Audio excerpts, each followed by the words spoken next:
All right, guys. So the first one is going to be from Triss, and it says, how about Susan Branton talking about how using pumps while putting your sac in can target length gains? She's promoting her company's pump called the Whopper. It's so obvious she would want to give a different promotion angles, but is there scientifically supported data that shows that you can use enlarged pumps to put your Johnson and Family Jewels in that it will target length gains specifically? And if so, is it safe? Thank you, Dr. Hunkins. Dr. Hunkins, I like that one. But yeah, bro, I mean, like, you already know, like, I mean, it depends on who you ask. I would say no. The reason why I don't like putting your testes under pressure is because, so let's just think about this. So if you actually look at the anatomy of a testicle, it has what we call a tunica albuginea as well. The reason why it hurts so bad when you get kicked in the balls is because you have a tunica around your nuts and pressure builds and it can't expand. And so it makes you that like, oh, that throbbing, like my stomach hurts, like pain. When you pump your sac, all you are doing is drawing fluid into your sac. And so your sac, your scrotum is going to get bigger, yes. Like it's not doing any, I mean, in my opinion, not doing any other benefits. But more importantly, there's risks like varicoceles or hydroceles that are going to develop when you put those structures under pressure. And I would be willing to bet there's a decent number of guys that have either of those that don't even realize that they have it until they were to like pump and it got significantly bigger. You know, those things can affect things like testicular health, testicular function. Personally, I would never, ever pump balls and sac. I absolutely don't think there's any kind of medical reason that I could think of that would help to target length. So personally, like, full disclosure, like I have a competing pump at peakmalephysique.com. Take what I say with a grain of salt, but to me that just seems like absolute bollocks, as they say. Hey guys, it's Hink. I'm live from vacation. You know, I'm probably not gonna be on vacation when this goes live, but you know, I wanted to still hit you guys with some content while I'm on vacation because you know, quite honestly, I'm always working, and hopefully you can't hear the breeze in the background and it's not distracting, but you can see the palm trees at least. So next is from a Vibe. He says, I haven't watched everything you posted and I don't have any questions. I just wanted to thank you for helping me/us, all the men that want to change for whatever reason. I appreciate you, Hink. And that is like the top upvoted comment. So, man, I really appreciate the kind words. You know, that's all I'm trying to do is to help guys, you know, especially guys that might have been in a position like me. So at Bridge, Doc, you're number one in my book when it comes to all this stuff, and you seem like a quality person as well. Sure do appreciate you, man. Keep up the good work. Thanks, man. You know, hopefully this doesn't change. Yeah, because I know you guys, you know, hey, don't talk about anything but pee-pees. Don't do the voice. Like, I know you guys want the pee-pee content, but I certainly do appreciate kind words and kind messages, and especially the guys who upvote this as well. My number one goal in life is to just be a good person and to be a kind person. I know that sounds kind of corny, but it's true. So I'm glad that that actually comes through in the videos. First off, mad respect. Thank you. You're an OG. Love your work. Please outline what vitamin E oil is best for working the meat for healthy skin. Also, way to incorporate H100 cream for best gains. Just to be clear, like I think any quality vitamin E oil is good. Drop a link for the vitamin E oil that I use in the description. I think that's going to be an affiliate link, and so Callie will earn some commission off of that link. I don't earn any money from that, just so you know, but it is an affiliate link. It's easy. I like it because it has a hand dispenser. But all vitamin E oil is going to work the same. Coconut oil, coconut butter, like cocoa butter, like all of those things are rich in nutrients that can help the skin, especially vitamin C and vitamin E. So H100, obviously not you, but there are like people who completely lost the message of the H100 gel. Personally, I don't think that H100 has a role for PE right now. It has a very questionable at best role right now for Peyronie's disease because there hasn't been more data to show that it's effective. H100 gel, the main component that I find intriguing is the emu oil, which is in it, because the emu oil can penetrate the skin and actually get into the tunica. If we have a vessel that can actually transport other things like medicines into the tunica, that is a potential game changer, but we don't have anything that I know of yet. We talked about like BAPN, anti-lysyl oxidase. We still don't know how much is getting absorbed systemically. Like, yeah, we have a study showing that it gets to the tunica, but we don't have studies showing like how much systemic absorption there is. It actually blows my mind how reckless some people are. And they're like, oh, emu oil penetrates tunica. And they just want to, like, they go crazy thinking, but like, I don't know, maybe I'm just far too conservative. Personally, I would not try to pair verapamil, like another calcium channel blocker with emu oil, or like the BAPN, or even something like freaking citrulline. Like, I don't know, maybe I'm just a slave to the scientific process, but like you can't just jump to it and just start selling shit. I don't think that that's safe. I would never buy something with emu in it personally right now. It honestly makes me kind of mad, guys, and I'm certainly not mad at you for asking this question, but Jesus, man, the way some people just hop on these bandwagons, like, oh my God, it's vibration, isn't it? No, it's UV light. No, it's IR. Can we actually study or have some at least anecdotal evidence that this shit works? Anyways, bro, thank you for the question. I appreciate it. Carl says, I got a vasectomy 5 months ago and I just found out about PE. Is it safe for me to pump if I want to get reattached down the line? I mean, honestly, bro, especially like when it comes to medical, like real things, like, look, bro, I'm a clown in a mask, okay? What do I know about anything? And so I'm some random dude on the internet cosplaying as a doctor. And it's so funny how I still get like, anyways, the point is that we're talking about some real serious stuff. You would want to hear that from the actual urologist, because pumping is actually far more like mainstream in the urologic community. And so like you can legitimately ask the urologist that performed your vasectomy, like, hey, what do you think about pumping? Is that going to damage things? Personally, I don't see a way that that would impact negatively. You know, you just want to make sure that everything is healed, make sure that you don't have any like tenderness when you pump. But, you know, when you do put that pump on, part of the pump is putting a lot of pressure on your spermatic cord, and there are a lot of important structures that run through there. My understanding is when the vas deferens is cut during a vasectomy, it's much closer to the testicles, so much further down in the penis. And so I don't think there's any like conflict of interest there, for lack of a better word. But, you know, it is something to keep in mind. But I would talk to your doctor. But like if you were just like, hey, casually speaking, Hink, what do you think about this? I would probably think that it was fine, especially since it's been about 5 months.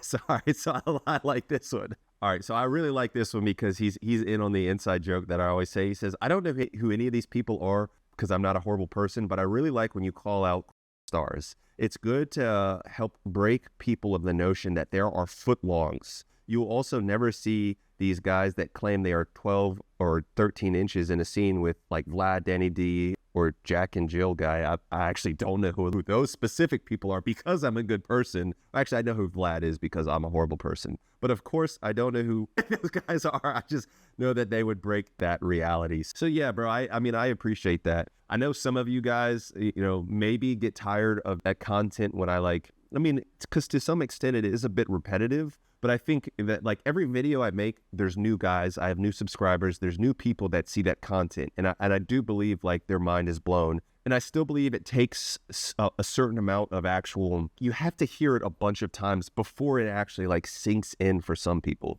I make these videos, and when I do, you know, go down that pathway and I am a horrible person for a little bit, or just when I'm researching these guys and I'm just like, holy, like, what am I even looking at? Like, that is literally something from a horse. It does bring me back to reality to be like, that is insanely big, but it's actually 9 inches bone pressed. It's not like 16 inches. So yeah, man, I appreciate that. And I just hope that with enough, it's kind of like, in my opinion, it's the same thing as this like natty or not movement, when like you see all these jacked guys with huge muscles, shredded abs, and they're like, I'm natty. And you're like, holy moly, like I could never look like that. I don't look a fraction as good as that. And I'm on gear. I specifically am not on gear. I'm just saying what guys think. But it just kind of breaks you out of that like false reality, that false narrative that I think is ruining men's self-esteem. But then again, I think social media is the most toxic thing right now in our culture, and I wish it would go away, honestly, even if that meant losing my channel, to be honest. But especially things like Instagram, where all you see is the best and the best. So I appreciate the comment, man. Thank you. And I don't know who any of those people are, so we're both good people. Don't worry about it, bro. Dillard says, considering how much of a game changer emu oil might be, among other things, have you thought about making an updated version of the 10 things you'd do if you had to start over? I haven't really thought about that, but I think the main reason for that is because I won't say it was hard, but it was a bit challenging to come up with that list of like things that we're to do differently, because I do think I've certainly made my mistakes, Lord knows. But in general, I think I've done things the right way. The biggest thing that I wish I would have done potentially earlier is maybe more length work earlier on, just because I was doing like 30 minutes of manual stretches. I've still made like a lot of gains, but man, if I could have just like really gotten more earlier, especially when the gains were coming in fast, but who knows, maybe I would have put myself at a higher risk of injury. But it's always like, my biggest regret is I didn't start 4 years earlier, you know?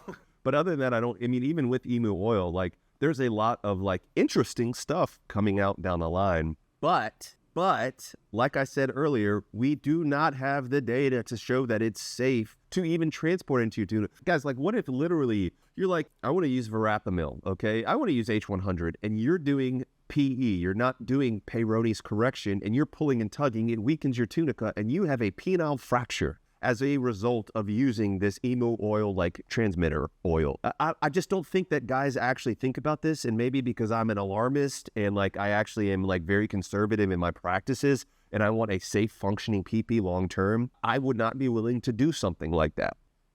So Will says, greeting Honk. What would you say the transition zone where PE goes from EQ to gains? Like 20-minute manuals, 15-minute pumping, is that more in the EQ zone or more in the gain zone? Thanks, King. I appreciate you, man. So if you ask me, girth work is a little bit trickier. Girth work is a bit trickier, but length work, it's easy to know whether it's EQ gains or whether it's real, like basically tissue stretching, tissue enlargement, is just by measuring your stretch flaccid length. It's actually that simple. Just measure your stretch flaccid length. If your stretch flaccid length is increasing and your erect length is getting bigger, that is most likely just tissue enlargement. Now, I would say for about 85% of guys, their stretch flaccid length is going to be significantly bigger than their erect length. And even through this, my stretch flaccid length is probably about at least 4/10 of an inch, almost a half inch bigger than my erect length right now. But like throughout the years, it's like when I first started my stretch flaccid, it was, God, I don't like telling my size. Like, even though, I mean, like I could very easily brag about, oh my God, I'm so big. I'm Hink. Look at me. I'm just a big guy with the big pee-pee. You want one too? Follow what I say.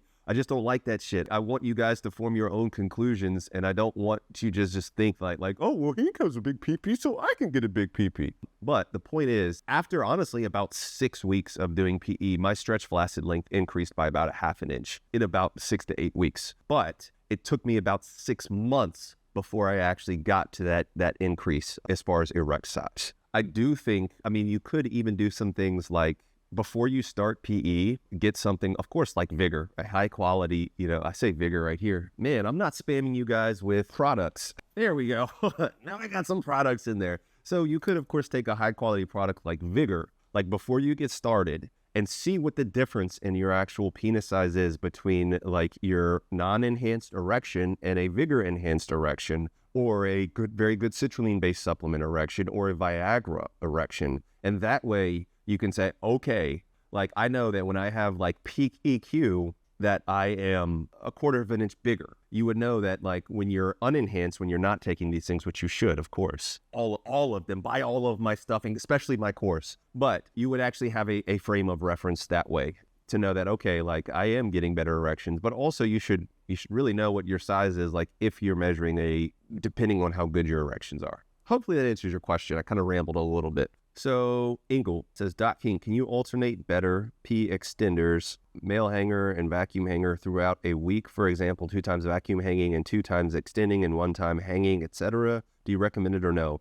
I mean, I think that's fine, bro. I mean, at the end of the day, I think it's just like time under tension, basically. And so there's a lot of different ways that you can do that. Just to be very clear, you can do that. I don't think that like alternating is going to speed up your rate of gains. I think there's extremely little things that you can do that are actually going to increase your rate of gains. Just keep that in mind. But that's perfectly fine. And of course, guys, if you want a male hanger, okay, we do have them on Peak Male Physique or an Apex Extender. We also have them on Peak Male Physique or a pump, or all these other products, peakmalephysique.com. Skinny says, hey, Hink, I just want a bigger flaccid for feeling comfortable at the shower or gym or shower. What routine would you recommend? I've already seen your bigger flaccid tier list video, which you should definitely check it out. But maybe you have a quick routine for me and the other viewers. Thanks. Bro, like if you were just trying to get a bigger flaccid, I would probably say do basically like 2 5-minute sessions of manual stretching, basically just straight down. Okay, do it carefully, gradually progress. Make sure you don't pull your PP off, and do it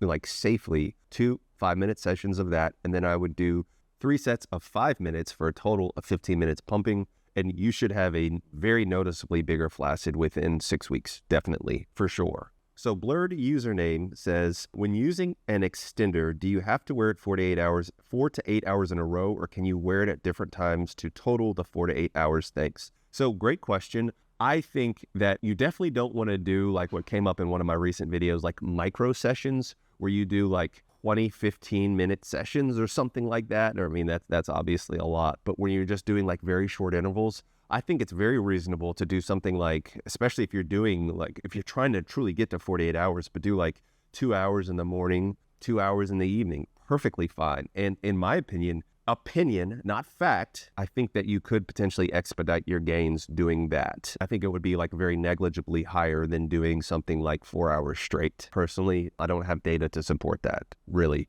You know, I could argue the P-Long trial, because the P-Long trial, they did a twice-a-day approach like that, and they had pretty ridiculous gains, but there's just so much with that in general. So yeah, but guys, thank you so much. So this was all just YouTube submissions. I opened up a QA for my subreddit. I'm probably going to do another video on that if this does well. So guys, like the video. If you liked it, it means a lot to me. I'm trying to get to 50,000 subscribers. I'm on my way. If you guys don't mind just subscribing to the channel, it would also mean a lot. And I really, really appreciate you guys, all of you guys that submitted questions. You know, it's corny, but you guys mean the world to me. And I really appreciate all the support over the years. And so I will catch you guys on the next one. Peace and love. But remember, be the best version of yourself. There's nothing wrong with self-improvement, but you are enough just as you are. All right, guys. Peace. Dr. Hink got the plug on the health, yeah. Got you thinking about your wealth, yeah. In his office, no stealth, yeah. Pinnacle of that below the belt, yeah. Checks and balance, he's managing. Working miracles, no damage. Got you covered, no panicking. Steady calm. In the clinic, no vanishing. Yeah, with Doc Hink, it's the way back.